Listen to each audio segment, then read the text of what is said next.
very firmly fixed in your mind. You're not here for a parlor discussion. It's not something to talk about that's nice. If you don't get reparations, black folk, you're through in this country. Let me be that very specific for you. You see, what's happening to black Americans is that black Americans have been systematically, socially engineered into the lowest level of a real-life monopoly game. You do not own and control a sufficient amount of anything to be competitive in America. And you've been marginalized now for 400 years. You're getting ready to be buried. You get buried under at least a whole broad groups, ambiguous groupings. That's everything from culture groups, language groups, and gender groups. You're going down. It's no longer an issue. You better get reparations and get it fast. Now, to get reparations, one of the things I've been trying to do now for 30 years, beginning with the state of Florida, when Governor Rubin Askew put me over education, when they had no blacks in politics in Florida, was to write the first affirmative action plan in the United States, and that was written to be reparations for black folk in 1971. And George Bush Jr., I guess, Bush just killed it off about 6 months ago. But what's happening now is that what I'm trying to do is create a Harvest Institute that would try to take all my colleagues here and as much as possible try to give you new points of information to take you outside the box. Part of the problem we got in trying to deal with reparations, a lot of the other racial issues in the country, is that we keep trying to think and find solutions inside the box. There are no solutions inside the box for black people. You got to get outside and try to find and get a long-term perspective and a long view on it. And that's what the Harvest Institute is in existence for, and that's what they're going to stay in existence for. Now, the reason you cannot win, as I said, is that you've been locked into this low level of a real-life monopoly game. You do not own and control enough of wealth. See, in 1860, for instance, black folk, as a direct result of slavery, had an ownership. When you were 98% slaves, you had an ownership of 1/2 of 1% of this nation's wealth in 1860 on the eve of the Civil War. Now, this is the richest country in the world, the most capitalistic country in the world. And here you are 140 years after slavery when you're supposedly 100% free and you still only have 1/2 of 1% of this nation's wealth. You cannot compete. The typical average white person in America has 3,500 times more money than you have. And that's not true only of blacks in America, it's true of the world internationally. What's happening right now is black is the marginalized, subordinated class of people all over the earth. You have 1/2 of 1% of the wealth in this nation. The same thing is true all over the world. In the world, there's approximately $392 trillion worth of wealth on the earth. And black folk around in the world have less than 1% ownership of it.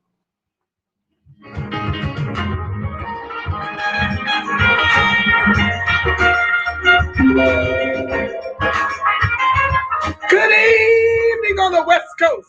Good evening in the mountain. Good evening in the central. Good evening on the East Coast. You know exactly who it is, family. Angela Nirvana, your hostess with the mostest on the reparationist perspective, bringing you those Adocs, hot topics, and making the case for reparations, making the case for weaponizing our vote and socializing our suffering. And today, family, this is your part 2 of your As the World of Adocs Turns, your midday evening wake up call. Yes, it is, family. You know how we do. I'm going to sprinkle in some Ida B. Wells 2.0 presents anti-black racism. Yes, family, the puckery continues. Shout out to Be the Power. Robin Freelix, Trey X, I see you, family. And for those of you who have yet to chat, where you're slinging bricks on behalf of Adocs, welcome to the live. Oh, it's going to be live. It's getting kind of hectic. Yes, family. We got lots to talk about. We're going to finish up our part 2 from our earlier puckery, how I titled it, Obama's benign neglect of Adocs started with Obama. Yes, family, we're going to talk all about it. We are staying on our square. We are like the ancestors up in this piece. They never gave in. They never gave up. They never gave out. Okay? And we are here. The reparationist movement, Be the Power, freed men and women, American descendants of chattel slavery, ADOS, B1, FBA. Let's get it, let's go. What's up, Kyler Gray? I see you, baby. Yes, please check where you're slinging bricks on behalf of the illustrious, the esteemed American descendants of chattel slavery. Since I got Be the Power up in here, I better call him. freed men and freed women. Descendants of freed men and freed women, I see you. About reparations. Uh-oh. Dr. Claude Anderson wants to talk to y'all some more, but it's my turn. Okay, let me make sure I turn everything off. You know, I'm the sound, I'm the producer, I'm the loud mouth. I wear all the hats, and I'm a big mouth, and I scream a lot because I am passionate about my people. No, it doesn't require that I scream. I do my best to calm down, but not just the roof is on fire. Adocs is on fire. And these Mickey Thickies are playing with that reparations in the trillions over multi-generations. They playing with it. I got to call out the pluckery. Brian, I see your family. Thank you guys for joining live. So listen here. Let's get into it because it's going to be a night. I'm going to try to get y'all out here in an hour. It's about to go down. Y'all know how I do. I don't know why folks expect to come over here and not to see me hotter than fish grease. This is my daughter's wealth on the line. Your daughter's wealth on the line. Your son's wealth. Our grandbabies, our great-grandbabies. So forgive me that I'm more turned up than most. Turn down your volume. That's all I can recommend. Because trying to turn me down in this climate of George Floyd, 9 minutes, 29 seconds to the neck, well, good luck with that. Okay? Good luck with that. That's not bound to happen ever. I cannot believe it. I mean, sometimes the less you know, the more you know, the less you wish you knew, because now you're held accountable. My comrades can attest to that. So we're going to jump right in with this breaking news about the white inferior glacier donkey race soldier, Derek Chauvin. He's asking for probation. We ain't even got a sentence yet. This Mickey Vicky can't take the heat. He can't take the heat, y'all. Oh, wait. If they ended qualified immunity. If they ended qualified immunity, how many of our Adocs brothers and sisters would get to live at least? They might be poor as church mice, but they get to live, goddamn. Okay? This Mickey Thicky is already asking for probation. Yeah. You look mighty smart playing with your pee-wee while you snuffed out the life of Mr. George Floyd. Now you want probation. Ain't that about a... Come on now. Let's get into it. Okay. Thank you, Brian, for sending this to me. Thank you, Trey. I see you done popped up something in my chat. There's so much puckery, family. My comrades constantly hit me up. I thank y'all. Listen, if you love my content and you want to see me grow independent of ScrewTube and Facebook, please like, share, subscribe, turn on your notifications. And I love the kind that folds to help me offset my costs. Shout out to Amos Jones for your generous donation. Thank you, family. So many of you have given to my big old mouth, telling it like a TI is, educating the masses and advocating strong, okay, for the Adocs. Oh, yeah, I don't get any sleep. Not many of us in the movement do. As a matter of fact, Be the Power has a reparations march coming. I'll introduce that since they in the building. We got to big them up. Those brothers are putting in work. Subscribe to Be the Power, family. Subscribe to Be the Power. Oh, Lord, now my battery want to die on me. Hold on, family. Oh, Lord. If it ain't one thing, it's another. One day I'm going to be fancy enough. I'm going to have enough money to run this show and just be able to run my mouth. That is the plan. Okay? That's what you guys enable me to do. Now, I want you at the same time, because Mama ain't just talking about it, she being about it, y'all. Please go over and join my email list at thereprospect.com. Brian, could you be my moderator, baby? Could you put in thereprospect.com so I can keep the show rolling? If you could do that, repperspect.com. Join my email list. I got a good 10 series over there I'm bringing y'all with some cute little merchandise over some of my little sayings. I love you black and strong. Fix it, Black Jesus. You know how I clown. That needs to be on a mug or a t-shirt. So there'll be merchandise and ways to hire me to speak nationally and internationally for Adocs. Nobody bring it like Angela Nirvana. She can always bring that smoke. Maybe I'll share with you guys the comments that I recited when it was open forum when we met with the assembly. I'm going to show you tonight how Adocs being at that table makes all the difference in the world. This is why Evanston is an epic fail. This is why HR 40 is an epic fail. Y'all keep pucking around with In Cobra. And who's the other one? Another N somebody. Listen here. If Adocs ain't at the table, we on the menu. We got it all locked down here. Shout out to Camila Moore. We gonna get into that article that's flashing right there on your screen. Email Angela at the repperspect@gmail. Yes, Brian, thank you. And if you could put my website, that is enabling me to become independent of YouTube. In a minute, you'll only be able to catch me live. Archives, you'll have to go subscribe to the channel. Oh, yeah, I'm becoming my own Patreon. Nobody's going to make a percentage off of my voice and my political acumen and my personality. But moi, yeah, full-time living, advocating for Adocs. That is the goal, and you help me to achieve that with your generous donations. Thank you. So if you could put the repperspect.com, Brian, I'd appreciate that. So with that being said, now, if you want to join me on Facebook under my new alias, you can Gmail me. In the meantime, go to the website, put your email address. I'm trying to get stuff downloaded and uploaded as fast as I can and move my 300 videos over to my own website before ScrewTube decides they've had enough of me telling it like a TI is, telling a TI roof on their platform. Help me grow independent of it all. Okay, back to the text. I don't even know why I came over here. But I think it was to share my little banner. Yes, thank you, God.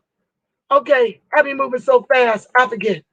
Okay, Derek Chauvin asked a judge to sentence him to a term of probation or a shorter prison term than suggested by Minnesota guidelines in a sentencing memorandum filed Wednesday.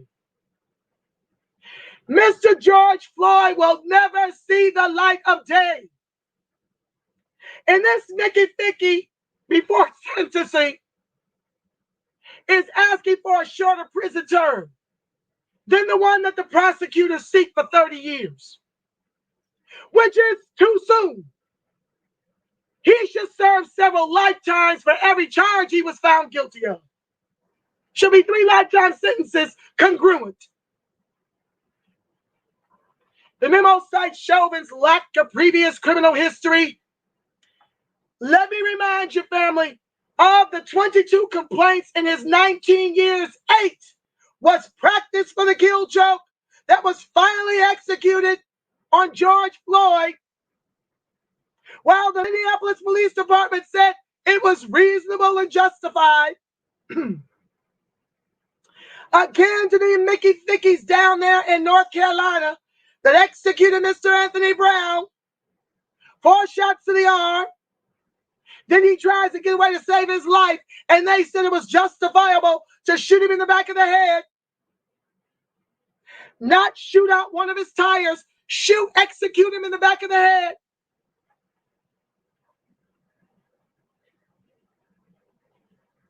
Calm down, Angela. Oh, his previous work as a police officer, 22 complaints in 19 years, and the risk he could be victimized in prison as factors the judge should consider as he weighs a sentence. Ain't this about a blip? All the prosecution had to go through just to get a conviction on all 3 accounts.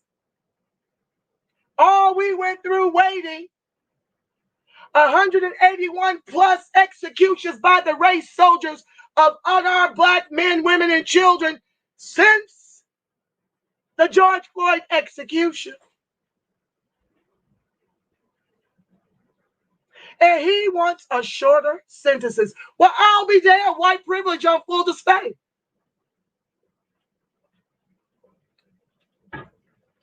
Oh, good Lord. But in another memorandum filed Wednesday, prosecutors asked for a sentence of 30 years for the convicted former Minneapolis officer, a term they said would properly account for the profound impact of the white inferior glacier donkey Chauvin's conduct on the victim's family, and the community.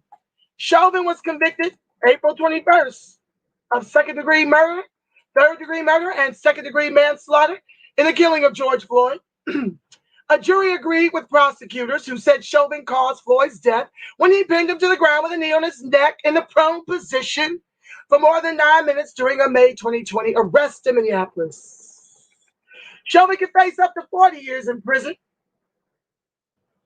You see, as a negotiator, I don't understand why defense would not go for the 40 and land on 30. If you go on for 30, you might land on 15. I do this for a living down here in the courts. So I know what I'm talking about as a negotiator. You don't start where you want to end. You go for the maximum and work your way somewhere in the middle. Anyway, he faces up to 40 years in prison when he is sentenced June 25th on the top count of second-degree murder, although Minnesota sentencing guidelines suggest a term of just over 10 and a half years to 15 years in prison. Ain't this about a blip? But y'all want to run around, not y'all, want to run around here, this country with 3 Ks, want to run around here and say all lives matter, as if it's ever included Black life. Okay. Last month, Judge Peter Cahill found aggravating factors exist that allowed for him to sentence Chauvin to a term longer than the suggested 15 years. Cahill agreed with prosecutors that 4 such factors exist. That Chauvin committed a crime in front of a child, that Chauvin acted with particular cruelty, that he acted as part of a group. He was teaching the other white inferior glacier donkeys because white folks had decided that Hispanics are white and Asians are white. They were made white. Black immigrants are made white by their wealth position when they are, allowed over here and allowed access to citizenship before this country with 3 Ks makes us American. That's a little pocket watching for you. That he acted as part of a group. He was training those Asians. And they were new cops. I can't think of the word right now. They were new cops. He was training them. He was training them.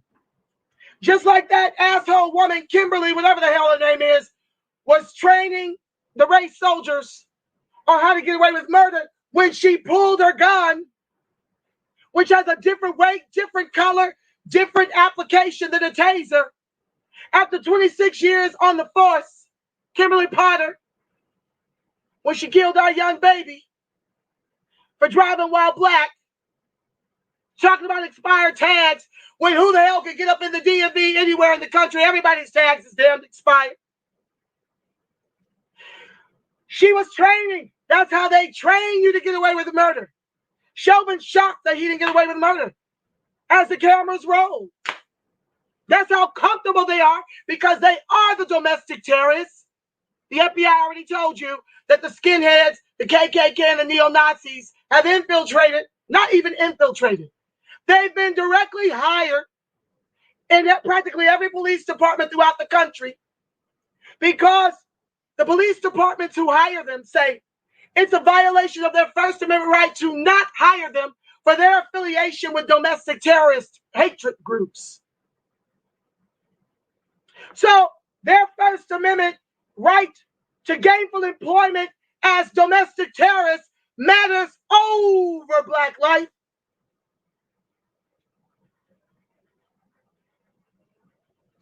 and that he abused his position of trust and authority as a police officer. Cahill found that Chauvin acted with particular cruelty because he killed Floyd slowly, despite Floyd's pleas that he couldn't breathe, despite Floyd was begging for his life and obviously terrified by the knowledge that he was likely to die. But Chauvin objectively remained indifferent to Floyd's pleas, Cahill wrote. Not only that, his knee was on the neck after there was no more pulse, after he had stopped breathing, after foam started coming out of his mouth, after the paramedics had to invite his ass up off Mr. Floyd's neck. But you want probation and a shorter sentence. The puckery. Wednesday, prosecutor said the aggravating factors support their recommendation of double the 15-year upper end of the sentence range, or 30 years. Chauvin, they said, brutally murdered Mr. Floyd, abusing the authority conferred by his badge. His actions traumatized Mr. Floyd's family, the bystanders who watched Mr. Floyd die, the community, and these are my words, the nation and the world.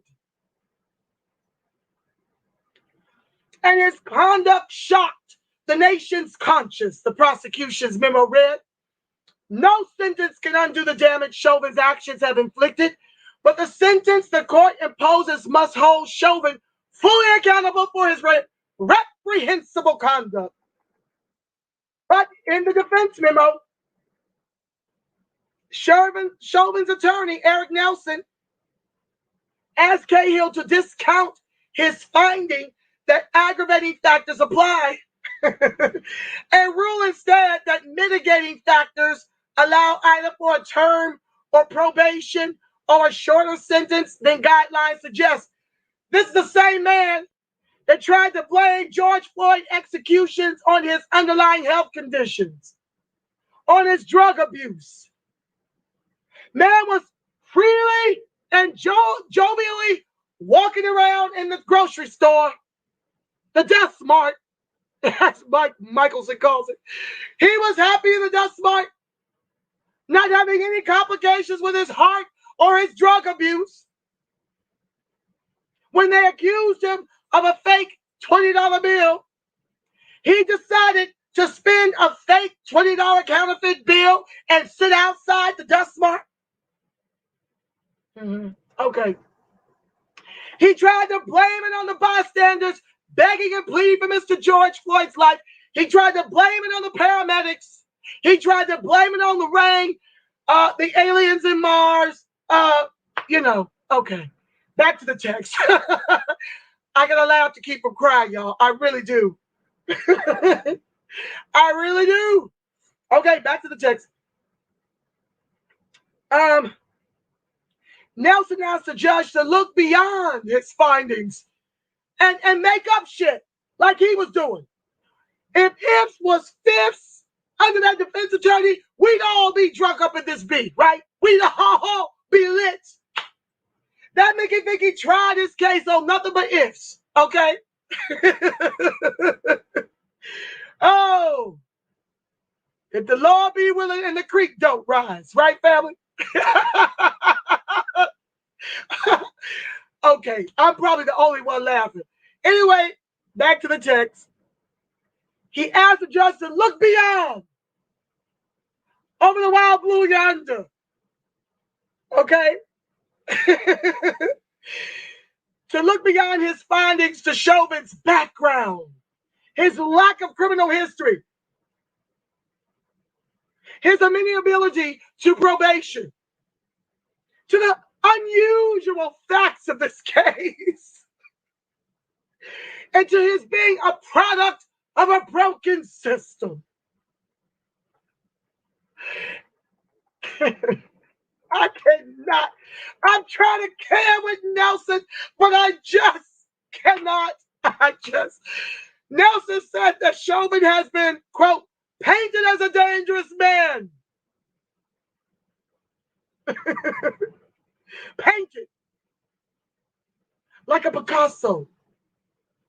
But argue that behind the politics, Mr. Chauvin is still a human being. Not Mr. Floyd. We're still chattel, as exhibited by all the executions that continue. I think Trey X sent me something that there's another shooting in Minneapolis. These are revenge shootings for Chauvin's convictions. That's what I believe. He cited Chauvin's 19-year history with the Minneapolis Police Department. He didn't cite how 8 of the 22 complaints was kill choke practice. To George Floyd's demise that the MPD said was reasonable and necessary. Left that part out of the Picasso painting. Several on-the-job commendations and the support of his family and friends. I only saw one Asian woman show up. I think she might be friends of the white inferior glacier donkeys coming to trial next. The accomplices to the murder, to the annihilation, to the execution of George Floyd. I think she was there to see what's going to happen with her people. She was Asian. And his wife left him. So I don't know what support of his family and friends there were. They never showed up, but one woman had a seat on his side. They began to remove the chairs on his side. Nobody was showing up. In spite of his mistakes, it was just a mistake that he kneeled on Mr. George Floyd's neck for 9 minutes, 29 seconds beyond the time he expired. It was just a mistake. He didn't mean it. As he rubbed on his pee-pee, he didn't mean it. Mr. Chauvin has demonstrated that he has a capacity for good and that he has the discipline to consistently work toward worthwhile goals, the memo reads. The defense memo says Chauvin, 44, has been diagnosed with heart damage and that he may be likely to die at a younger age, like other ex-law enforcement officers. You reap what you sow, white inferior glacier donkeys. It also says Chauvin may be more likely to be victimized in prison because he was convicted as a police officer, pointing to the fact that he is being segregated from the general prison population before his sentencing over safety concerns. It also says Chauvin has no previous criminal convictions and complied with pretrial release conditions and court procedures. Quote, throughout these proceedings and in the face of unparalleled public scorn and scrutiny, Mr. Chauvin has been very respectful to the judicial process, the court, and the state, the memo said. Should the judge rule against a probation-only term, Nelson argued that a sentence shorter than the recommended guidelines is warranted because Chauvin was unaware that he was even committing a crime to execute Mr. George Floyd in cold blood as everybody's cameras roll. Surely me, as the KKK, skinhead, and neo-Nazi who was hired by the MPD, who knew, because I told them I was associated with these hate groups that have yet to be assigned the label domestic terrorists, although me and my comrades are labeled as Black identity extremists for advocating for Adocs. I didn't know it was a crime to be hired as a domestic terrorist and not go into Black communities and execute unarmed Black men, women, and children with impunity. I've gotten away with this on at least 8 other occasions before now. Of my 22 complaints, I've had 22 complaints in 19 years.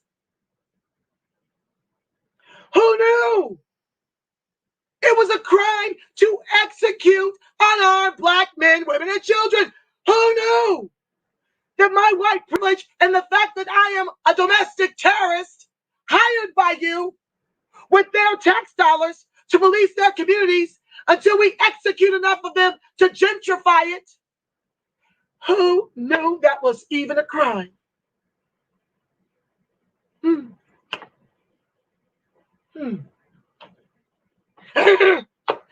Mr. Chauvin's offense is best described as an error made in good faith reliance. His own experience as a police officer and the training he had received, not intentional commission of an illegal act. They train me as a domestic terrorist to go into black communities that pay my salary to execute them with impunity. Isn't that why you have qualified immunity? To protect white inferior glacier donkeys with a badge like me? Don't you pay my salary and then your tax dollars pay for my civil suits to execute them with impunity?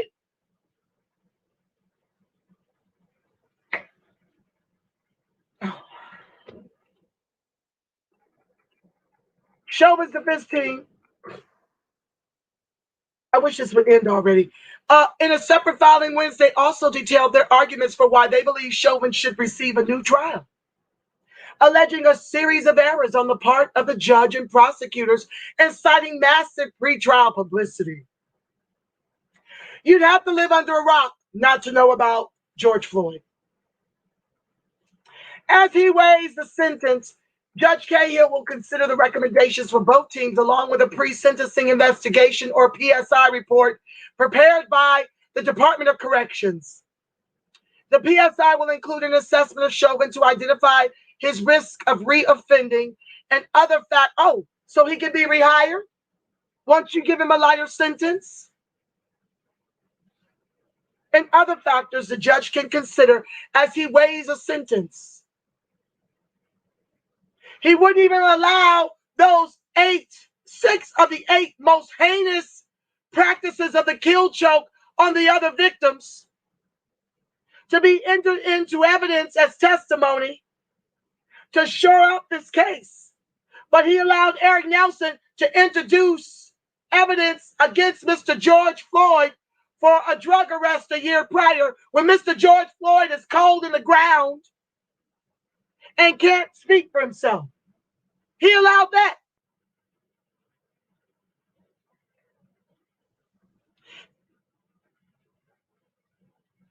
The PSI will include,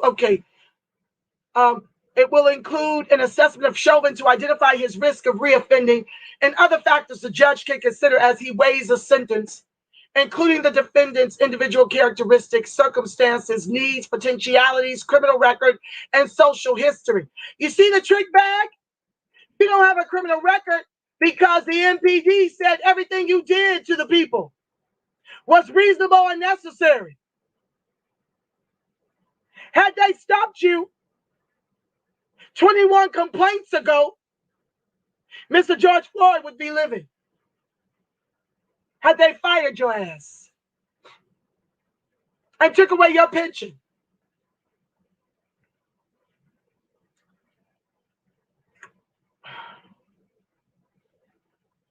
the defendant's individual characteristics, circumstances, needs, potentialities, criminal record, and social history, the circumstances of the offense and the harm caused by it to others and to the community should include the nation and the world. The document is not expected to be made public. Of course not. The report will also include victim impact statements, accounts written by victims or relatives to express the impact the crime has had on their lives. The judge will also weigh those statements in determining a sentence. Typically, people who provide those statements are allowed the chance to read them in court at the sentence hearing if they choose. Chauvin and the 3 other fired in Minneapolis officers are also facing federal civil rights charges in Floyd's death, though it's not clear when that trial will take place. The trial of the other 3 officers, Tu Tao, J. Alexander Quang, and Thomas Lane, on state charges, is currently scheduled for March 2022. No justice, no peace, family. So I want to get back into part 2 of your midday wake-up call and talk about where we left off. I want to go to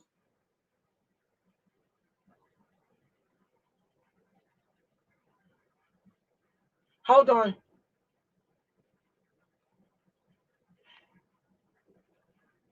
I want to go to Tulsa again because there are some challenges with them filing a lawsuit again. And I got to talk to y'all about this.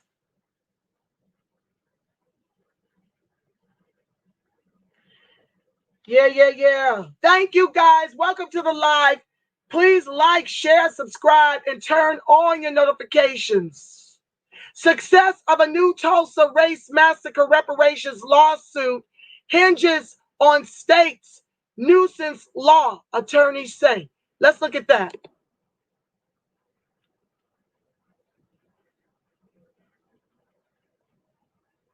Yeah, the puckery family. You see, this is what they do to us. They neutralize us economically, so we can't even afford to fight timely.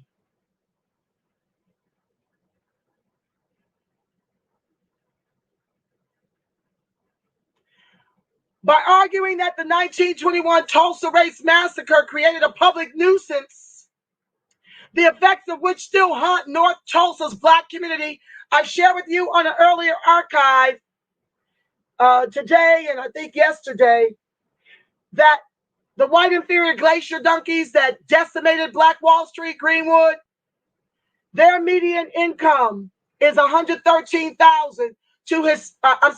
Their median net worth is $113,000 to Hispanics, $6,500 to Adocs, $5,677. We are far more degreed than the Hispanics, and yet their wealth is about $1,000 to $1,200 greater than Adocs. And we're a close second to the education levels of white folks, with a median net worth of $113,000 to Adocs $5,677 in Tulsa. The parties behind a new lawsuit believe they finally have found the key to achieving reparations. This is an emotional and historic day for me and my team. Oh, conveniently, that page can't be found. Ain't that about a blip? Okay. Hold on, family. I'm trying to find the rest of the story.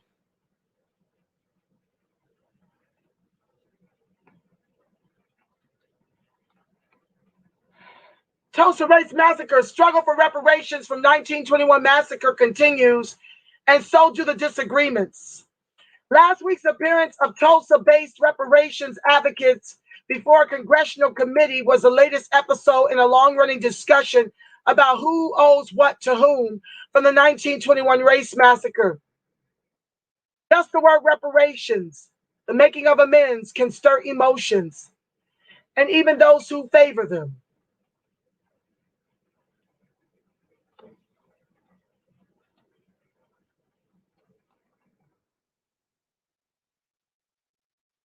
Yeah, family, Tulsa World is bracking out this article. So let me go to what the hang-up might be in the way they filed the reparations lawsuit.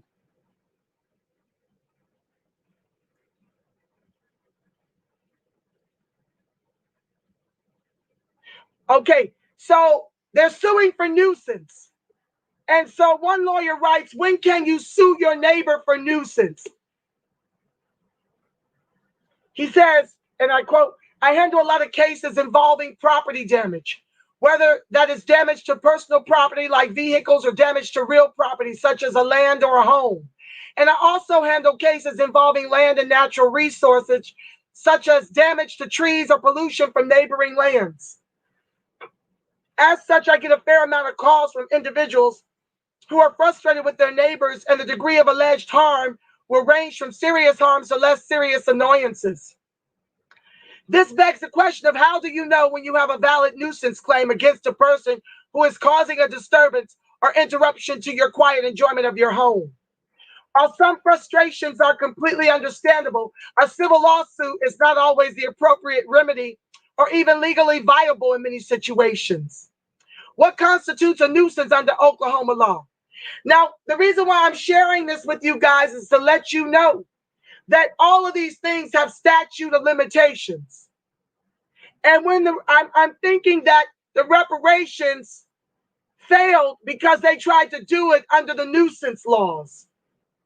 So they say here, a nuisance is any disruption of your quiet enjoyment of your property. You're entitled to a peaceful, quiet enjoyment of your land, uninterrupted by any private or public entity.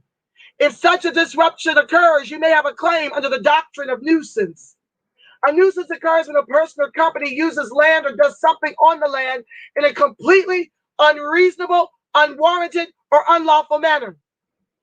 In order for the conduct to truly rise to the level of nuisance under Oklahoma law, it must substantially interfere with the ordinary comforts of human existence. So I don't understand why there would be a statute of limitations on this. A mere trifling annoyance, inconvenience, or discomfort should not be deemed a nuisance. In other words, courts will not tolerate lawsuits over trivial claims of being annoyed. You cannot bring nuisance claims based on aesthetic concerns in Oklahoma.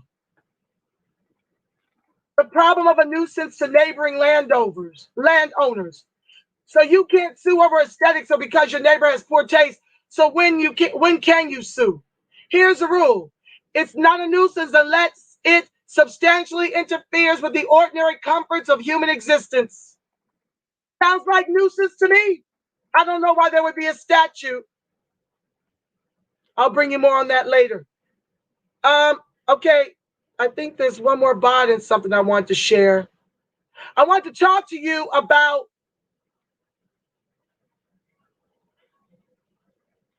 the federal court. Biden's rescue plan is racist against whites and therefore unconstitutional.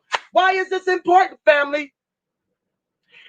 These are the kinds of fights we've got to prepare for right now. We can't wait until we get reparations and do like the boomers did, relaxed on affirmative action. We are going to have to lean in like this for the rest of our days and teach our children how to do the same. Unless, if we don't, there will be $5 white Adocs, $5 Indian Adocs, $5 Hispanic Adocs, $5 Asian Adocs. That's what they're trying to do right now. With the new American plan, the American Rescue Plan and the like, that was on the earlier show. So the federal conservative court has ruled that Biden's rescue plan is racist against whites and therefore unconstitutional.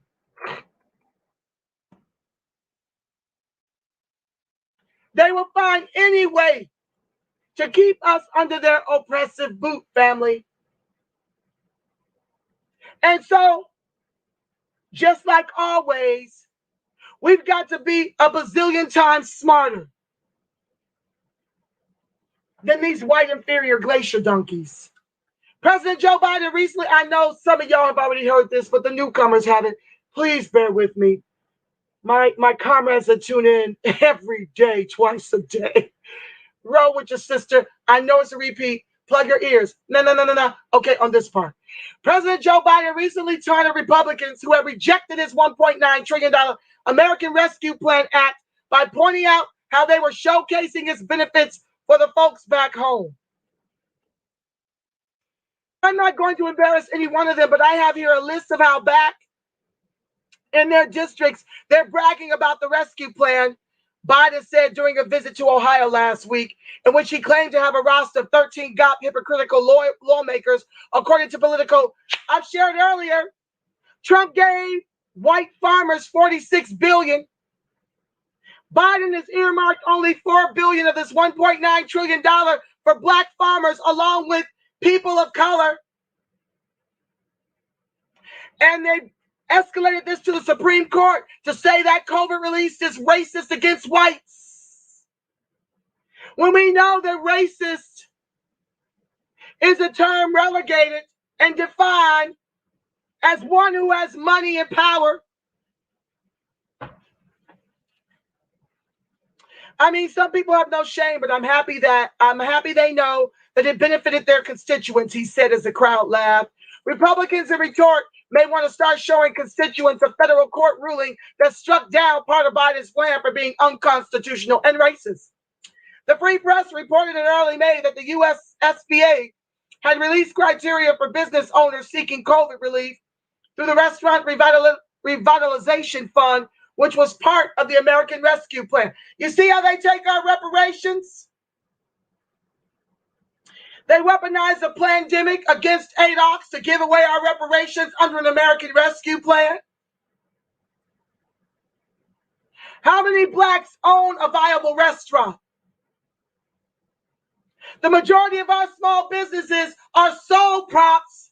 Why? Because our affirmative action fills the quotas for minority with white women, immigrants, and LGBTQIA, XYZ. So a lot of this we won't even qualify. But they'll tell you it's for you by throwing you in with minority and POC. The SBA noted that the $29 billion fund was created to provide funding to help restaurants and other eligible businesses keep their doors open. The agency created a process that prioritized funding for any small business that is at least 51% owned by one or more individuals. How do we qualify? These are white and immigrant businesses who are women, followed by veterans, and then the socially and economically disadvantaged. As a sole prop, how do you benefit from this? The SBA defines socially disadvantaged as those who have been subjected to racial or ethnic prejudice or cultural bias because of their identity as a member of a group without regard to their individual qualities. In its actual program application, that category was further defined as people who are presumed to be socially disadvantaged. Black Americans, Hispanic Americans, Native Americans, including Alaskan Natives and Native Hawaiians, Asia Pacific Americans, or subcontinent Asian Americans. So they give protections, and AAPI gets $80.5 million, and they got more coming through the American plan.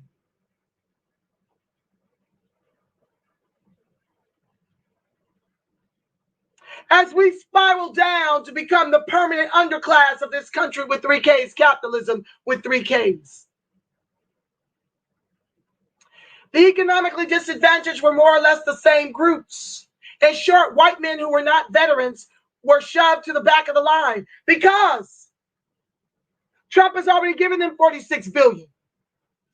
On Thursday, however, a federal appellate court said the Biden administration's rules amounted to systemic racism.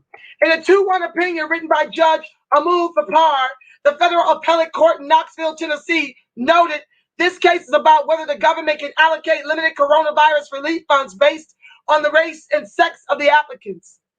We hold that it cannot. You see why I use the word channel? Do you see why I insist on the word channel? If you say American descendant of slavery, don't you know I've been on panels with white folks that say indentured servitude was slavery? That they too should benefit from the reparations? Channel puts a gate up and reminds them on a regular basis what they've done and continue to do to us. The reparations I'm fighting for is for slavery, Jim Crow, and accrued, ongoing systemic racism, oppression, and disadvantage in the country with 3 Ks that our ancestors built with their lives. Otherwise, it becomes this: discrimination against white folks. They can never say they were chattel slaves. Not the Indians, not the AAPI, not the Hispanics, not the whites, not those who are made whites, not even the black immigrants. Unconstitutional because the SBA has injected explicit racial and ethnic preferences into the priority process. Okay, I'm done with that. Let me do this part. Restaurant owner Antonio Vitola had sued, noting that he was shut out of the program even though his wife is Hispanic, because they each own 50% of the business. How many Adocs husbands and wives do you know own businesses that are thriving? Enough. Okay, I'm at 6:44. Look at the past archives if you want to hear me read the rest of that and give the way I see it. Now, I want to move on in the namesake of time. Narcan and Cobra. This is what happens when you allow them to get a hold of your reparations. Let's talk about it. The country's first municipal reparations program is off to a rocky start. A few months into a reparations program that they want to tell Adocs how to spend, they don't unask the $10 million in cash. They tell you what to spend it on. We don't even get to control the narrative on how we're repaired. Evanston, a few months into a reparations program, Evanston, Illinois is facing pushback from community members and legal pressure from conservative nonprofits. What I tell y'all, if we don't put the gate up and put all the comrades around the gate, we'd be lucky to see a nickel of the reparations we are owed in the trillions over multi-generations. Wait for it. Recently, Priscilla Giles, a retired teacher of English as a second language in Chicago public schools, says she has been feeling something between sad and angry. They lay off and terminate 200,000 black teachers. And this woman, a retired teacher of English as a second language. Wait. Okay, she's not an immigrant. My apologies. I misread that. Recently, Priscilla Giles, a retired teacher of English as a second language in Chicago public schools, says she's been feeling something between sad and angry. 3 months ago, the city of Evanston, Illinois, where Giles was born and raised, approved the first local reparations program in the country. The city announced its first phase would pay Black Evanston residents who experienced housing discrimination $25,000 in the form because we're still their children. So they have to tell us how to spend our repair. In the form of home improvement costs. How many of them own homes? Down payment and closing cost assistance and mortgage payments. To my understanding, ADOS Chicago tells me that the bulk of the people living in Evanston are Black immigrants. Who's left to take advantage of this?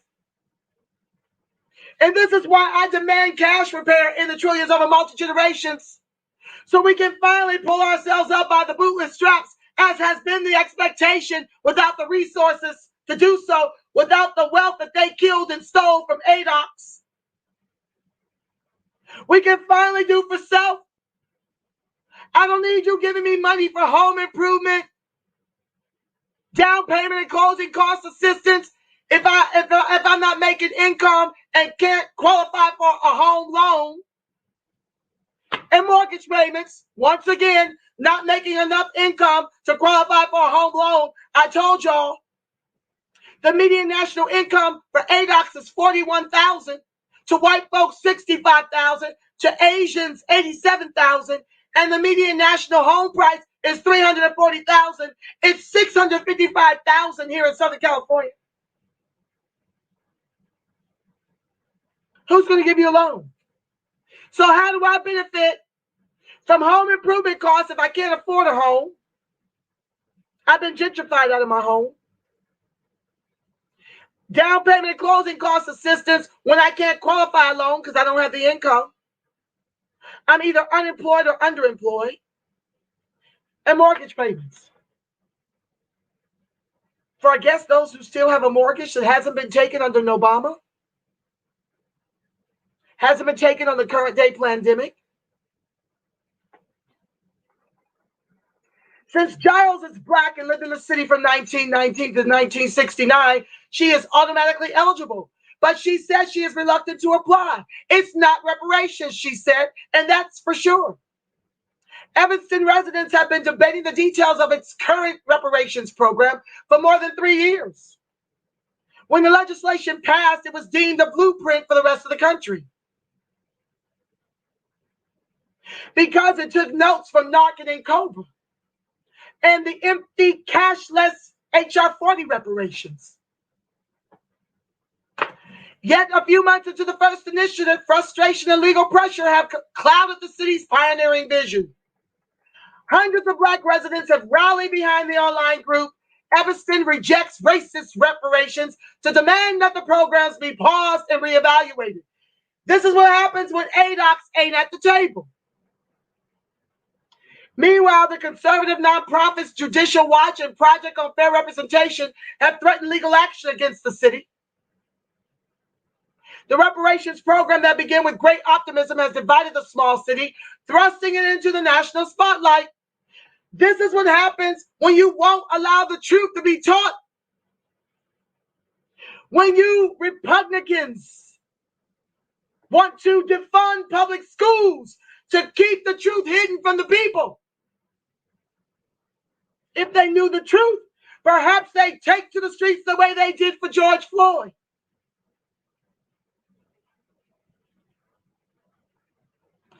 We were very excited. Let me take a sip, y'all. Welcome to the live.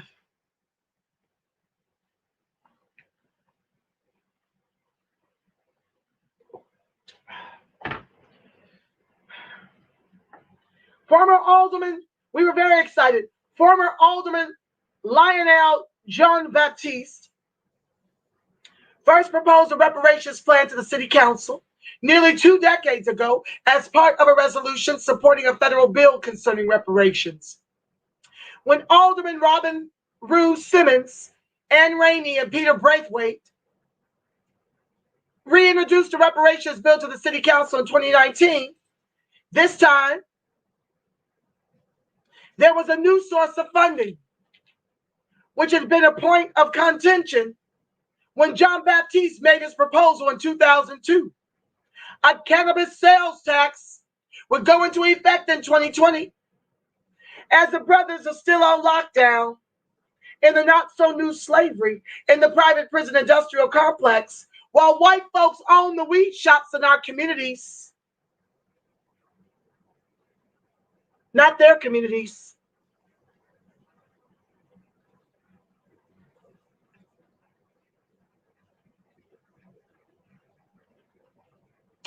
A cannabis sales tax would go into effect in 2020, providing a source of funding for reparations. The alderman who developed the reparations proposal suggested the city earmark $10 million of this revenue for reparations over the next 10 years. The city gathered community input on a local reparations plan. A resolution passed in November 2019, making Evanston the first city to approve a local reparations program, prompting other cities like Amherst, Massachusetts, and Asheville, North Carolina, Amherst, Massachusetts, and Asheville, North Carolina, to consider doing the same. Quote, "We were very excited," local retiree Rose Cannon, 73, said. Simmons, who recently left the city council, said in the 2 years since the initial meeting of the reparations subcommittee, there was robust community engagement. A celebratory town hall after the vote brought actor and political activist Danny Glover. You knew it wasn't shite to celebrate. Did you see him at the first hearings on HR 40? He's a Pan-Africanist. That's a problem, family. As is Narc and Cobra, who want to control the reparations Adocs get. Sheila Jackson Lee gives them a seat at the table and ignores our demands to fix HR 40. Okay, back to the text. As well as representatives from the National Coalition of Blacks for Reparations in America and National African American Reparations Commission. All 700 seats in the First Church of God were full, Cannon said. I'd never seen a turnout in Evanston that big in my whole life, she said. Hate reparations. Once again, this is what happens when Adocs, bad acts, Black American descendants of U.S. chattel slavery, are not at the table. You get fake reparations. Residents voiced their opinions on how the reparations should be distributed during monthly subcommittee meetings. The city-led discussions quickly turned away from cash payments to a housing assistance program. Shout out to Camila Moore. I'm a proud comrade of hers on the Coalition for a Just and Equitable California. We're about to get into it. She was just elected chair of the AB 3121 Commission on California Reparations. This is huge. Because I can guarantee you this will not happen here. Because we are at the table. Not Narc, not in Cobra. The Coalition for a Just and Equitable California is at that table. Well done, comrades. We gonna get into it.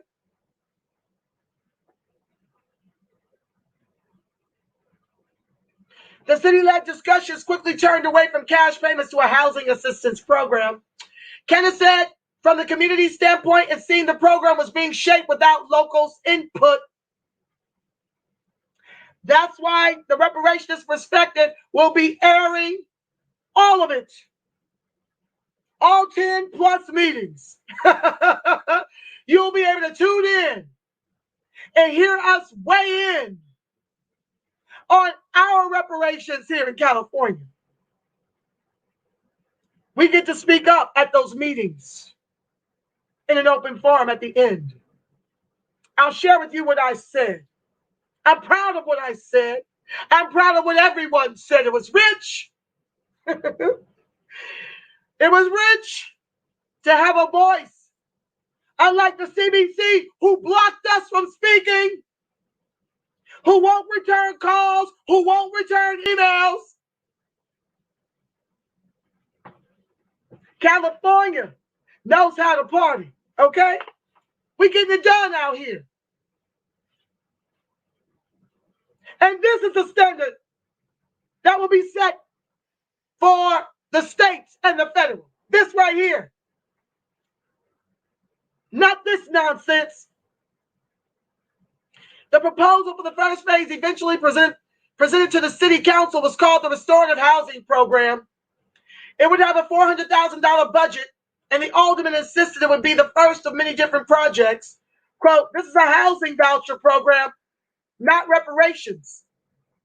That's the problem I have with Darity's $12 trillion recommendation for reparations to close a $100 trillion egregious racial wealth gap. I said it. Full-chested. It ain't reparations. Call it what it is. Closing the racial wealth gap. But please, don't undermine our $6.2 quadrillion reparations that is owed to the tune of $151 million per Adocs to make it convenient for white folks who have made it damn near impossible for waiting for over 400 years to repair us. Not my monkey, not my circus. We'll take it on installments. Like you do everybody else, including yourselves. This is a problem with conflating the two. Here it is. This is a housing voucher program, not reparations, and calling it that does more harm than good. A. Kirsten Mullen and William Darity Jr., authors of From Here to Equality, Reparations for Black Americans in the 21st Century, wrote in an opinion piece for the Washington Post. Darity, an economist at Duke University, has said proper reparations would cost the federal government at least $11 trillion. Not nearly enough. That's a down payment. I don't want it if you're going to undermine it. I don't want it. Keep it. That's what Tulsa said to that 100,000. Keep it. Reparations can only come from the federal government. The authors told NBC News in an email, local reparations programs cannot meet the bill for Black reparations, they said. A congressional bill, H.R. 40, which calls for studying the potential of a cashless reparations program, only advanced from the House Judiciary Committee for the first time in 32-year existence this year. Residents opposed to Evanston's plan say it puts too many restrictions on how they can use the money because we're their children. And it don't cost them nothing. Renters, for example, can't use the housing assistance because it is only for current and future homeowners. Kenna's opposition began when she contacted her broker about potentially purchasing a home using the allocated $25,000. She learned it wouldn't be enough to cover a standard down payment on an average price home in Evanston, which is currently above $400,000. What I tell y'all? Welcome to the live.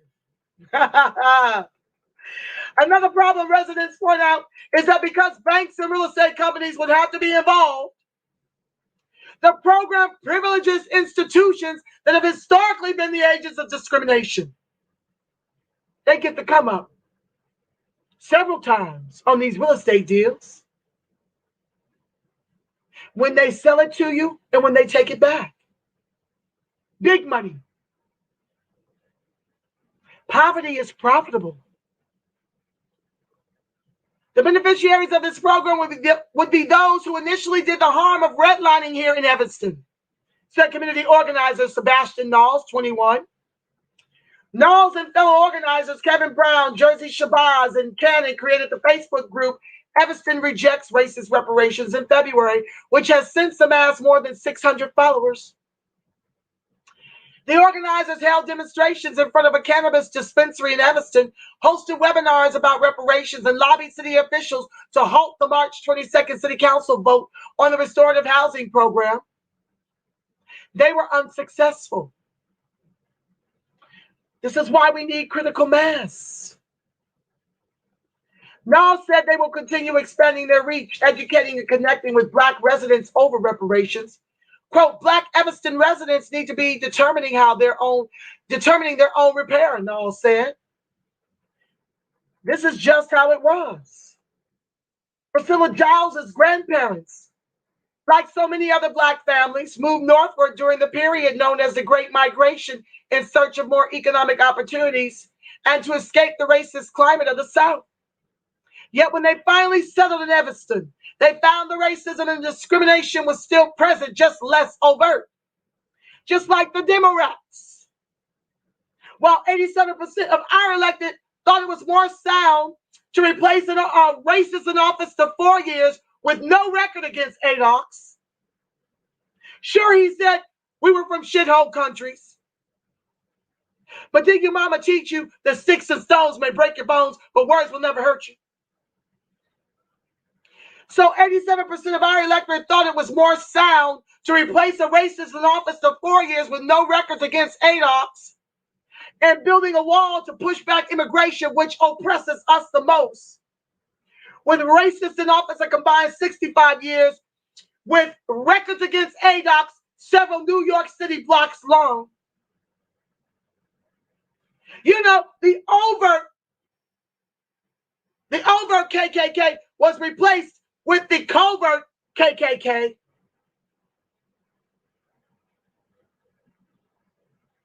Both sides of Giles's family lived on Bower Place. They shared the block with 7 other black families in a predominantly white neighborhood in northern Evanston during the 1920s. When the city began to enforce a commercial zoning ordinance, all of these families were forced to leave their homes. That's what happened to the Bruces. Down here in Cali, we're supporting the return of the Bruces Beach, where the homes are now worth $2.7 million. Median home price. 100 years it's been. It was taken from them by eminent domain. Let me take a sip.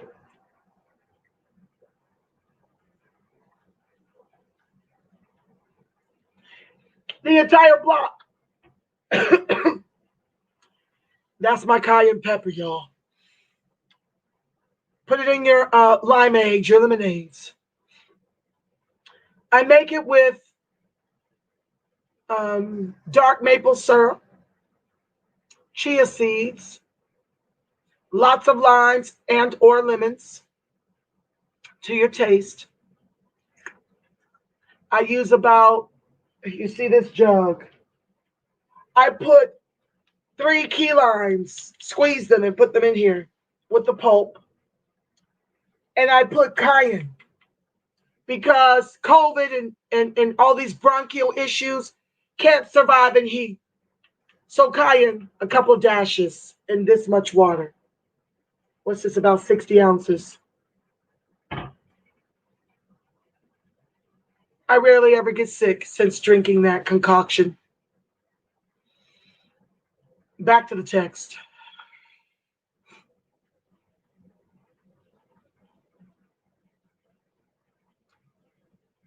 The entire block, filled with homes of black families, was completely demolished. Giles recalled that none of the white families in the neighborhood had to give up their homes. Their block is now a parking lot.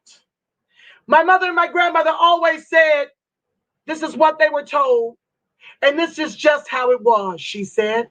There seemed to be no recourse. Giles grew up in the 5th Ward, a neighborhood with vacant lots the city offered to sell to the black residents that were being displaced. The majority of black residents in Evanston already lived in the 5th Ward because of formal and informal race-based zoning being practiced. According to research compiled by the city's Shorefront Legacy Center, 4 houses on Giles's old block had been literally picked up and moved from other parts of the city, an option for black families that could afford the cost of moving their house. When Giles sought houses to buy in Evanston in the 1970s, she found that real estate agents were still discriminating based on race to this day.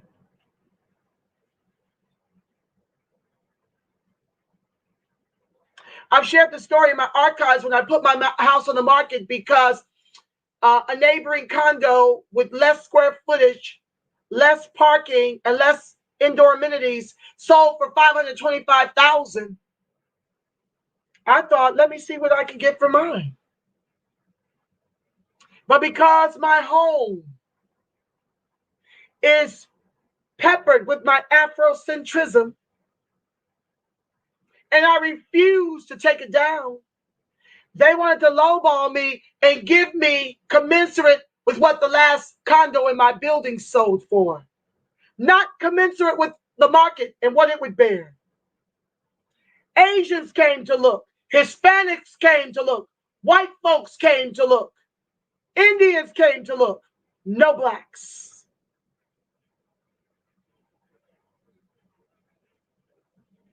I took it off the market and decided I'll collect the $3,000 a month and bequeath it to my daughter. It'll just be in my portfolio. Puck 'em. Back to the text. They would agree to let her visit the house over the phone, she said. But when she would go to the office to sign paperwork, they would tell me the house was sold. This happened 3 or 4 times, she said, always with white real estate agents. The house she finally bought and now lives in was sold by a black real estate agent. Although she is planning to apply for the $25,000 funds, Giles said she believes reparations should benefit the whole community. During the town hall meetings, residents have advocated for building affordable housing and community land trust in addition to cash payments. Giles talked about building a vocational school for young people in Evanston. Quote, I don't want to benefit personally from it, she said. I want the city to move in a way that future generations would benefit from it. But they won't. So why don't you get what you're owed in cash and do with it what you would expect the city to do? How about that? How about we control how we create generational inheritable wealth? Not leave it to the city. How about that? We know how to read and count now. Why can't we manage it on our own? We're no one's children. According to the city council, at least 144 out of 198 residents surveyed said they would consider applying for the restorative housing program. Legal pressure. Meanwhile, conservatives. If we don't do this right, family, woe be unto our lineage. We will be done. We will be as extinct as the Indians. Wait for it. Conservative activists have also zeroed in on Evanston. Project on Fair Representation, a conservative organization that was recently involved in the affirmative action lawsuit brought against Harvard University by a group of who? Asian American students, was the first to threaten legal challenge. In the same way they showed up at our Senate hearings to shoot down Prop 16 so that we could get affirmative action restored to Adocs. They showed up in droves. In droves. It's like they sent the memo and took the day off.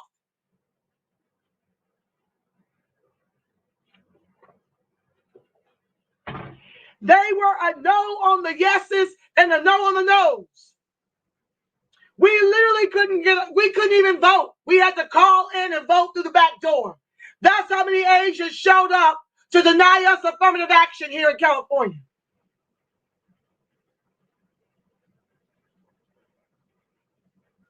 And this is the same advocacy we have to do on Adocs' behalf. We got to not just show up for our stuff. We got to legally track all this legislation and show up on their shit and say no during the yes commentary as if we don't speak the King's English, and show up on no during the no segments. If we don't, we are done. In a letter sent before the first initiative was brought to a vote, the organization's lawyers threatened to challenge the legislation, calling it discriminatory and unconstitutional. And yet, it's not discriminatory to deny Adocs job interviews because we're not bilingual. That's what's happening here in California and all throughout the country.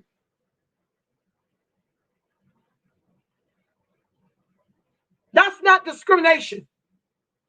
And when we show up speaking as fluent as Pedro, we don't have the complexion for the protection for hire. That's some of my comments that I made. I'll read it to you. In mid-April, the conservative nonprofit Judicial Watch sued Evanston for public records.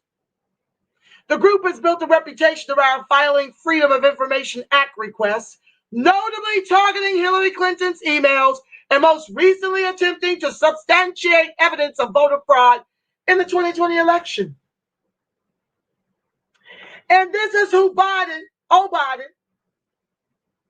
weaponizes the execution of George Floyd to pivot and give Asians protections when 68% of their assaults are verbal. $80.5 million to the AAPI while backing up on reparations for Adocs. I think Trey mentioned in my comments in my chat that he's for reparations, not HR 40. I'm not for paying them $12 million to study repair into perpetuity with no cash associated with it.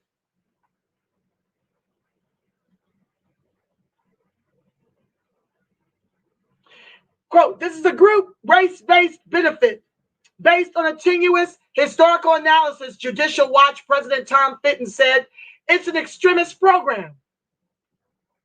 Both Judicial Watch and Project on Fair Representation cite the Equal Protection Clause to argue the program is unconstitutional because it discriminates based on race.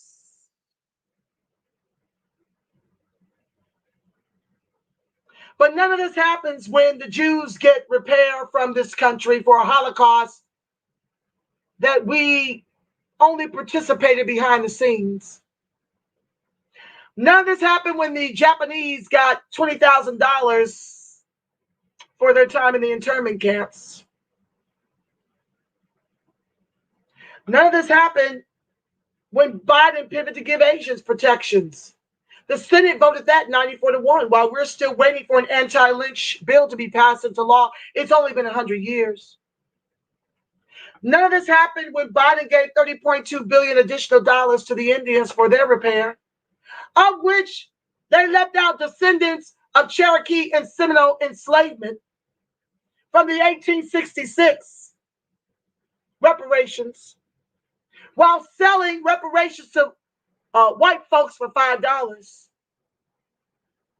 Only when it comes to us do they bring in the cavalry of white immigrants and white immigrants who are made white and white folks, calling us racist when we have no money. We've been neutralized economically, hence no power to oppress anyone. They did the same thing with Prop 16. And Ward Connerly, Adocs, in 96, was the cornerstone of our being ethnically cleansed up out of California. He was Adocs and said it was discrimination in the reverse to have quotas for Adocs here in California. And now the Hispanics in the state get to make it a requirement that we be bilingual just to get the interview.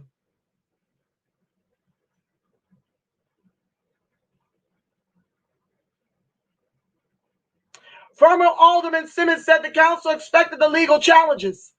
The Thurgood Marshall Civil Rights Center at Howard University has offered pro bono legal services. Black Evanston residents who oppose this reparations proposal have found themselves holding the same position as political activists who would seek to stymie reparations legislation entirely. This is what happens when you don't have a president that likes to use the executive pen for your people who give him the White House. Hence why I'm calling on Adocs to move as a block, weaponize the vote by voting red top of the ticket and a blue Congress to protect the over 53% of Adocs who rely on government assistance by design of institutional systemic racism until they cut the checks in the trillions over multi-generations. Stop these trifectas of the Democrats who are more Republican than they are Democrats. Stop rewarding them.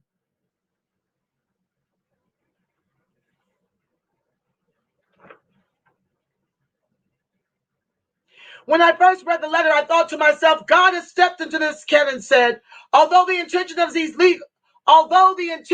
legal challenges is not a good thing, she said, it might deliver to us what we want to do, which is to stop them in their tracks.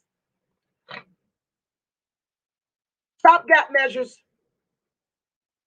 We're going longer today, family.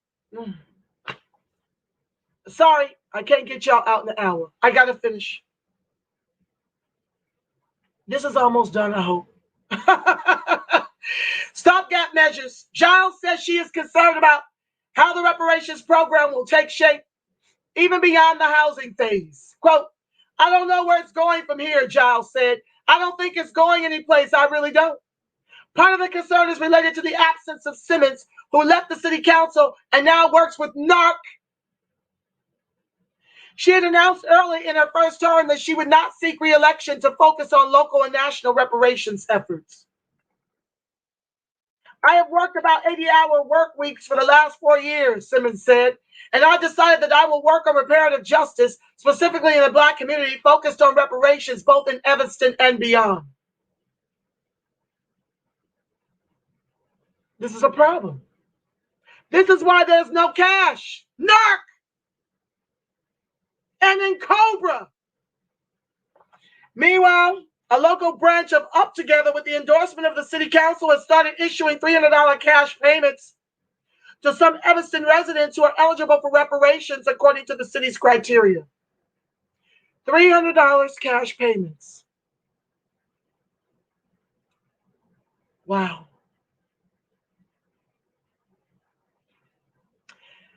Quote, I was surprised, said Giles, who heard about the program through word of mouth, but I can't say that I was any more angry or surprised than when I first heard that the reparations were going to be given for people to buy houses rather than for something benefiting the whole Black community, because whoever got the money, it did not benefit me or mine. Last story, and this is a short one.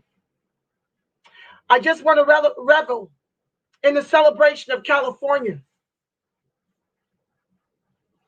And what we have managed to achieve by the grace of God, to get one of our very own in CJEC nominated as chair over Dr. Amos Brown, who's a relic and a throwback from the civil rights era. No shade, no tea. But it's time for them to sit down and allow the youth to shape our reparations. They will be the ones benefiting from it. So this was a great, great, great victory for CJEC to be chairing something as huge as reparations for California. Still keep up your prayers and it get done right. And I'm going to read you my comments momentarily. And then I'll come see what you have to say about it before I close out the show. California launches task force to study reparations for African Americans, full stop.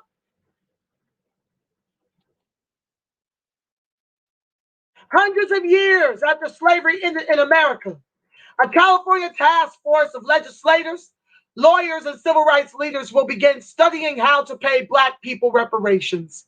The 9-person task force was created following last summer's social justice uprising in response to the police murder of George Floyd in Minneapolis.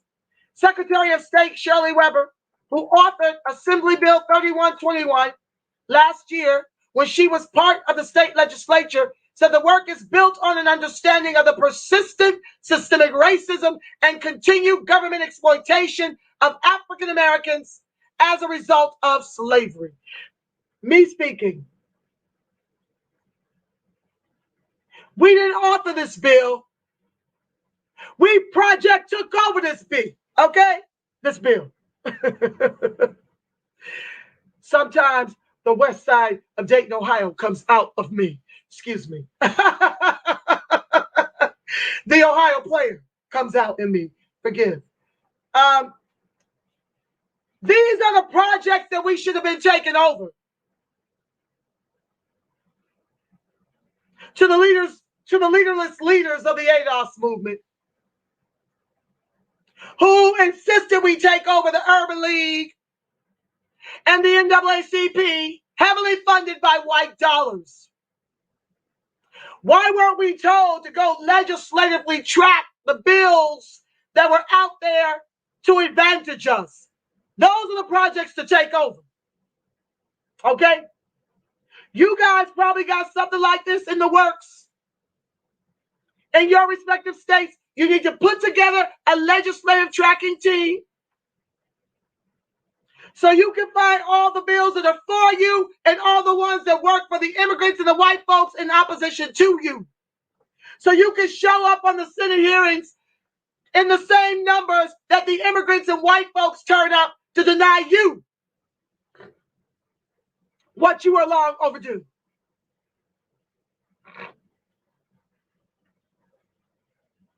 Secretary of State Shirley Weber. Oh, let me jump. Some have asked us, why in California? Why not somewhere else? Why not do it in the South? Weber said during the task force's first public meeting, we came to understand very clearly that California has the ability and the power and the money to do it. And if not us, then who? The legislation specifically charges the task force to look at reparation proposals for African Americans, though it notes that special consideration must be taken for African American descendant of slaves, CJEC, formerly Adocs, California.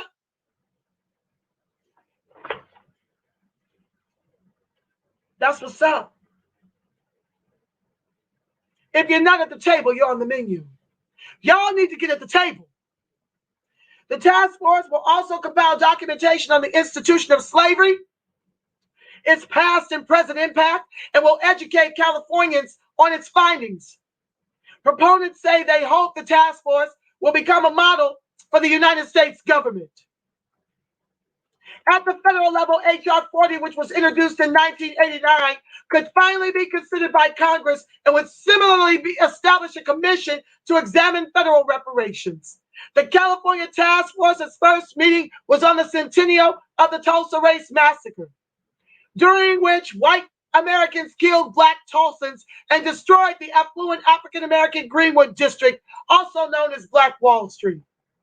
Weber said Tulsa was not an anomaly. Quote, what does it feel like to be in a country where you're continually abused, misused, ignored, and no one ever stops and says, gee, we were wrong, she said. Weber added that task force must determine the depth of the harm and the ways in which we are to repair that harm. The task force is composed of Dr. Cheryl Grills, Dr. Amos Brown, Lisa Holder, Donald Tamaki, and Dr. Chauvin Scott Lewis, Senator Stephen Bradford, Democrat in Gardena, Assemblymember Reginald Jones Sawyer, Democrat, South LA, San Diego City Council member Monica Montgomery Stepp, and Miss Camila Moore, CJEC. Yeah. Moore, our illustrious chairwoman, who studied the links between international law and reparatory justice for descendants of chattel slavery at Columbia Law School.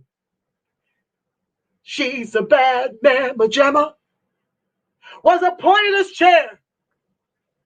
Brown, longtime pastor of the Third Baptist Church of San Francisco and student of Martin Luther King Jr., will be her vice chair. Quote, I'm looking forward to ensuring that any reparations package that the task force develops fully comports with international law, which mandates reparations come in the form of compensation, restitution, rehabilitation, satisfaction, and guarantees of non-repetition, Moore said. Chairwoman Moore said. A number of people during the first meeting called for the task force to explicitly commit to proposing cash repair to Black descendants of American descendants of chattel slavery. Some also opposed task force member Lisa Holder's emphasis on symbolic stories that will win hearts and minds. Noting that symbolism wouldn't pay bills or materially support Black Americans. The roof is on fire! oh, this has made all of what we endured worth it. This moment, and I'm reveling in it. I'm counting the victories. I'm proud of us leaning in despite the agents of chaos who called us grifters, etc., etc., etc. These are your founders of the Adocs movement, formerly. This right here.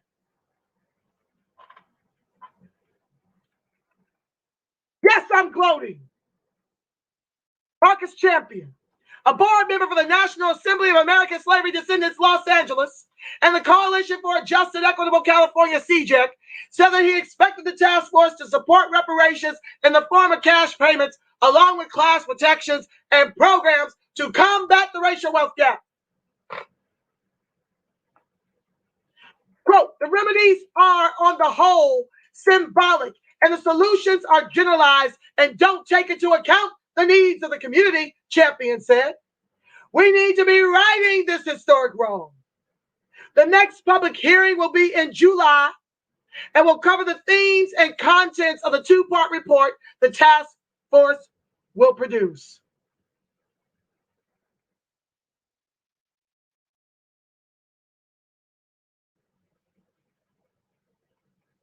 All right.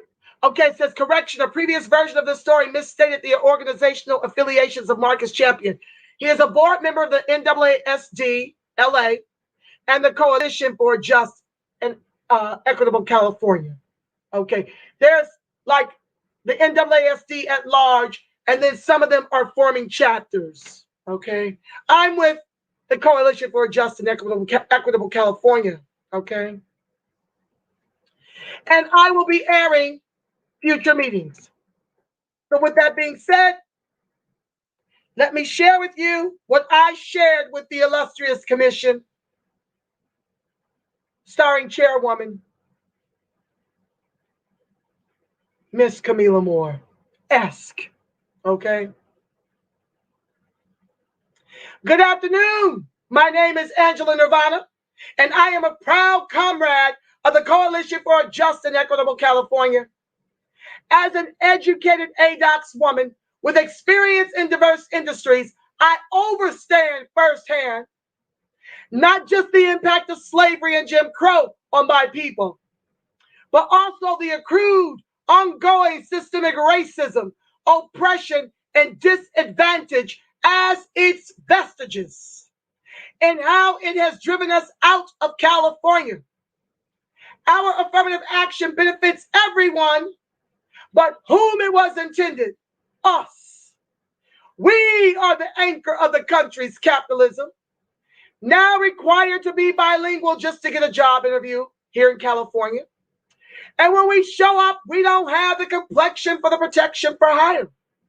While measures like Prop 16 get voted down, and we pretend we no longer need quotas specifically for American descendants of chattel slavery.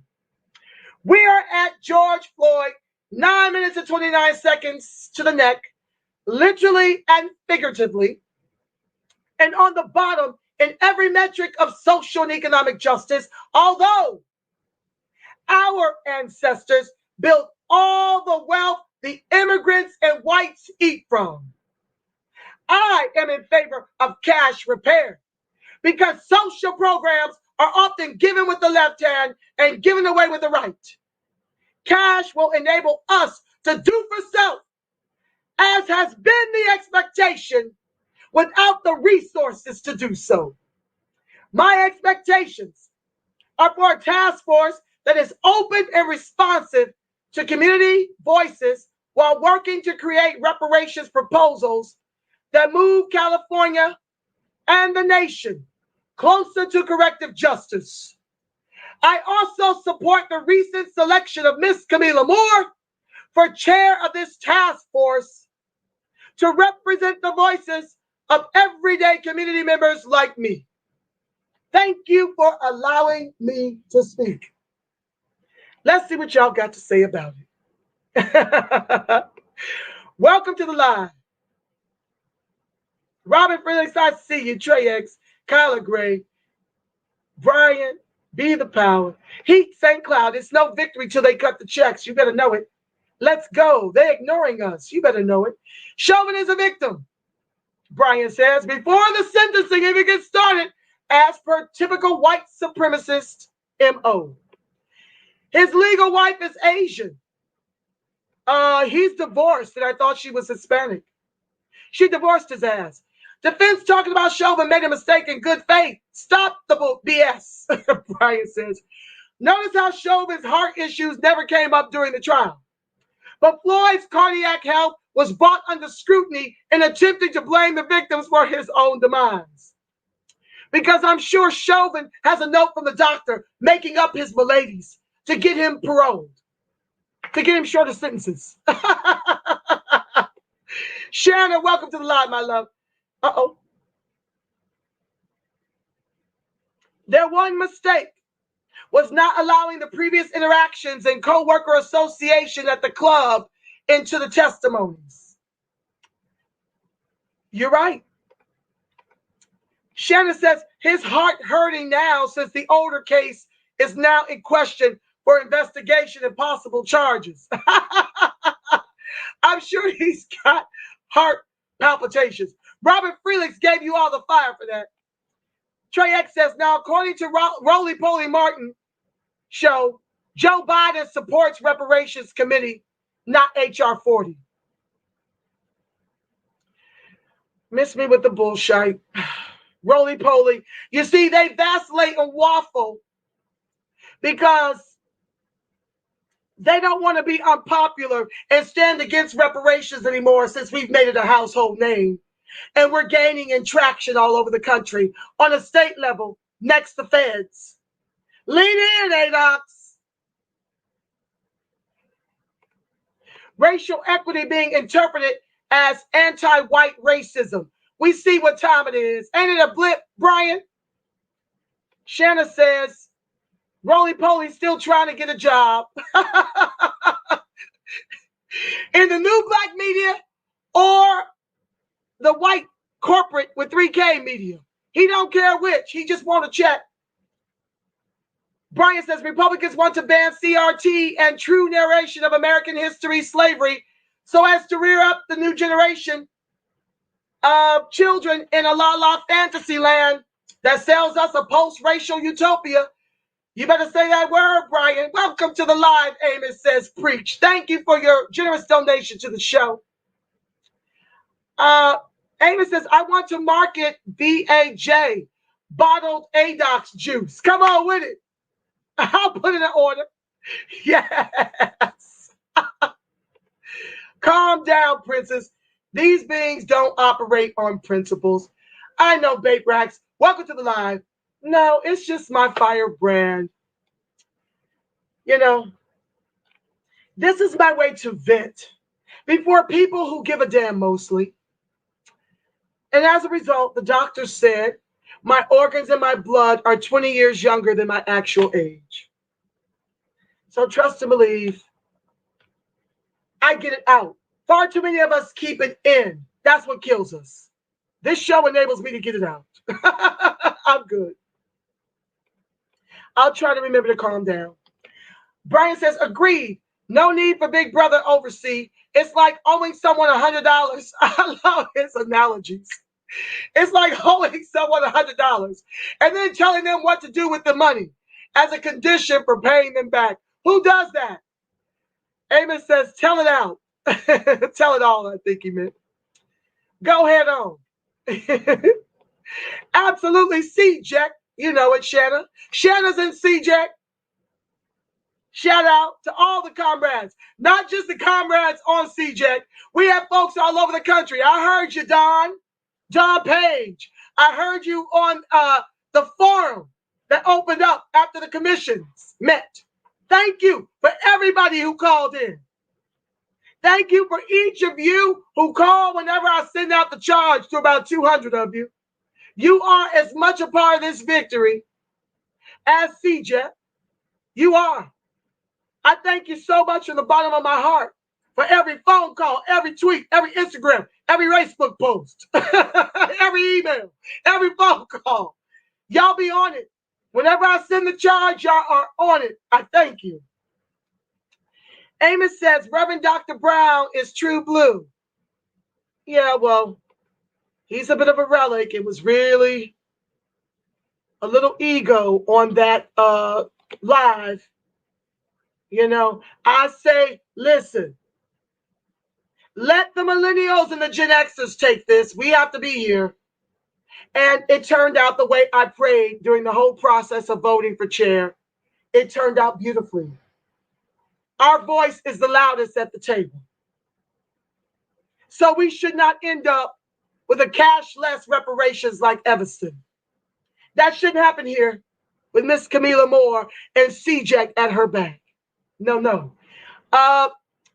And he used to be a San Francisco supervisor. Oh, no shade, no tea. Much respect to Dr. Amos Brown. I don't know him like that. Shannon was cluing me in. We were chatting back and forth about it. Brian says symbolism don't pay the bills, that part. Ain't that the truth? Shannon says Chauvin's wife is Asian. Other dude supposed to be her brother. Oh, wow. That's interesting. She divorced him, though. Let's look it up. I thought she was Hispanic.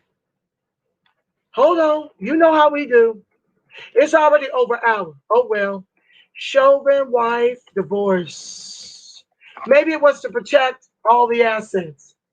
Why did Kelly divorce Derek? Oh, she is Asian. I see the images here. On May 28, 3 days after Floyd's brutal death, Kelly Chauvin filed for divorce from Derek. She blamed the irretrievable breakdown of their relationship for divorce in legal court papers. Moreover, she didn't seek any kind of financial compensation for the divorce.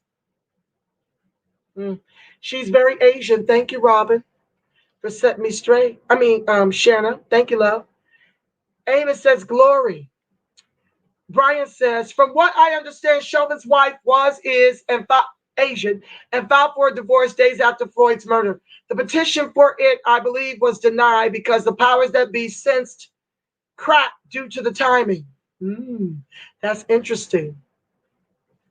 Brian says, would have to research more, though. Yes. Give it to me. I'll report on that. Amos says, I support you on that. I misunderstood the Brown part. Oh, basically, he was a lot puffed up at that first commission meeting and was vying for chair. But Camila Moore succeeded. And so Dr. Amos Brown is going to be her co-chair. I think it's a beautiful balance of gender and peer groups. I think she's a millennial. She appears to be a millennial to me. It's perfect. They'll learn so much and enrich each other's lives so much, as is the entire commission. It's a beautiful thing to see. Shanna says she divorced for financial reasons. It came out last year. Yeah. I misunderstood thinking Rev Brown was being replaced with an immigrant. I didn't hear the rest. I get it. Okay. Brown was puffed up. Exactly. Shanna was put me up on game as a longstanding resident in the Bay Area. She was helping me try to understand his massive ego at work and wanting to hear himself while speaking too soft. We could barely hear him. I couldn't really hear it. Rock on, Sister Moore. Absolutely.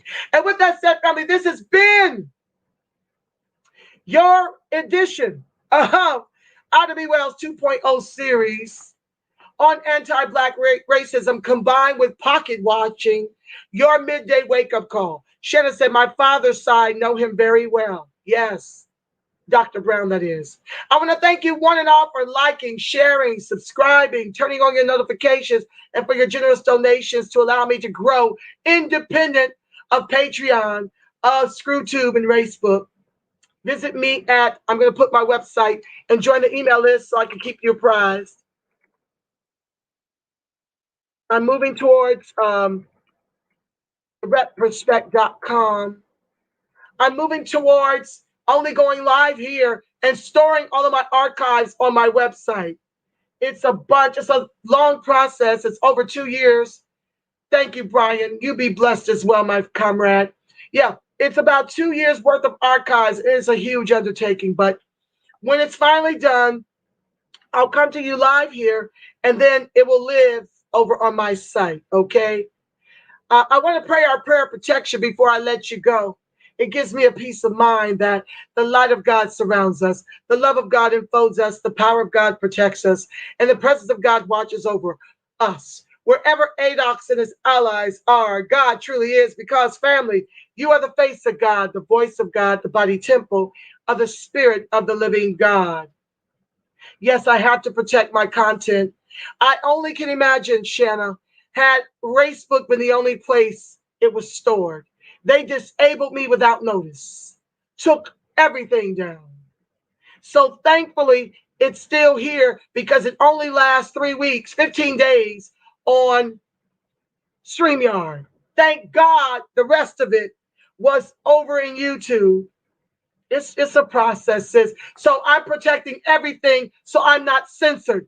I want to deal with Arona K, A-Gate, Arona K Gate, Arona K Ganda. And I don't want the strikes, and I don't want them taking down my vids or muting my stuff. I don't want none of that. So when I download and upload on my site, I can preserve the original content. So please join the mailing list. The email list over there is a constant contact, which enables me to send you blasts of what I'm doing, where I'm at. I can find you. Do you know how many? I have 4,500 subscribers in Facebook. I've grown that platform to. And when they disabled me, I lost mostly everybody. Folks are just now finding out where to find me. Many of you are assisting in that. Be the power. Please protect your content as well. Absolutely. Oh, yes, I can't wait for that show. That show's tomorrow, Brian. Arona K Gate, Arona K Ganda. That show is tomorrow. It might have to be in 2 parts. I'll be back. Friday's not generally a day I go live, but I'm rethinking how I'm going to be doing this. Some things will be pre-recorded, and then I can screen it with you guys and be in the chat. Other things will go live. It'll be a hodgepodge. I got about 10 series that I got to find time to do the rest of the series, okay? I've got content for about half of the series. When you go to thereprospect.com, you'll be able to see the folders say coming soon for all the titles I'm bringing you. It's rich.